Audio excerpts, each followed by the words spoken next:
I'd like to preface this video with an apology for any noticeable lack of enthusiasm. I've had an extremely trying and long week and I'm exhausted.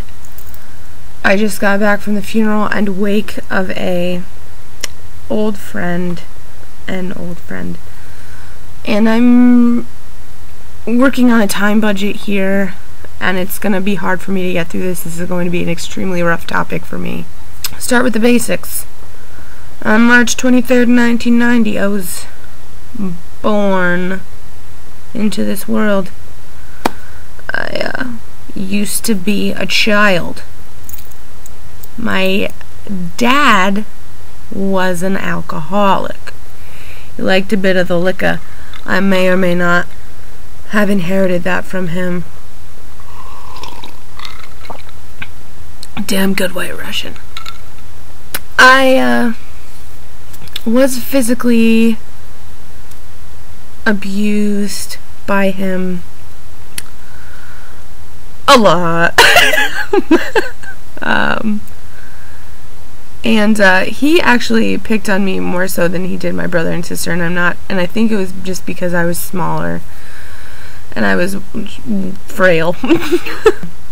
I also went through some sexual abuse. I'm probably not going to go into that just because it's a bit of a personal experience. I went to a really cliquey, small Catholic school, and I was teased a lot there. My group of friends were the so-called misfits. We didn't really fit in with the popular people, and we didn't fit in with the bookworm type people. I remember one of my friends being teased because a boy told her that she was black, one of the only black students at the school, and just so happened to be my friend. And he told her that she was the color of poop. And it's so ridiculous now, but I was so upset, and I yelled at him and was so mad, and he said, "You're just mad because you're the color under poop." And I was crushed, just broken by that comment. My parents got divorced when I was 10, when I was 10. And I went to a public school for 7th grade and was teased even more there. The first girl I ever met, who was in the locker next to me, I remember her first and last name. She teased me, called me a fat bitch, just said terrible things to me. It was just mean. Just really mean for no reason.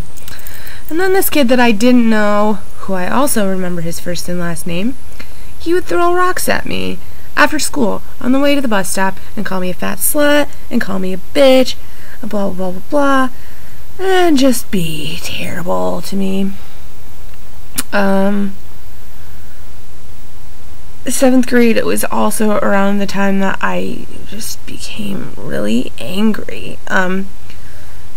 In earlier elementary school, I was just sad, very sad, took things personally, and was just sad. I was always really talkative and loud and always wanted to make my friends laugh, but the rest of the time I was just sad. By 7th grade was when I didn't want to be like that anymore, and I didn't want people teasing me, and I thought the way to do that was by being angry and putting on a shield of I'm a fucking bitch and I'll fucking fuck whatever, fuck blah, blah, blah. That didn't work. Because I was too afraid to back it up. I'd never been in a fight. I'd been in a sort of fight. Whatever. I'd never really been in a fight. And, I was mean to some of my friends. Just really violent and mean. And I thought I was being fun and funny. And I wasn't. And I feel really terrible about that. That I didn't think about what I was doing. That was around the time that I started cutting. Also, I fucking hate that I ever did that, and I honestly don't know what in my head made me say this is gonna be a good fucking idea. I don't know. I don't even particularly like thinking about that, just because I still am admittedly angry at that person that said this is going to be okay, that thought that would help. And I don't actually remember this, but my mom told me that the first time I was in therapy was when I was in 2nd grade, and that I would come home and just be sad all the time, and just be very sad about things that had happened at school, and I would say, you know, so-and-so teased my friend today. I guess that's it. My childhood pretty sucked. Pretty sucked. My childhood pretty sucked. Fuck. My childhood was not fun. It pretty much sucked. But I think I'm pretty cool now.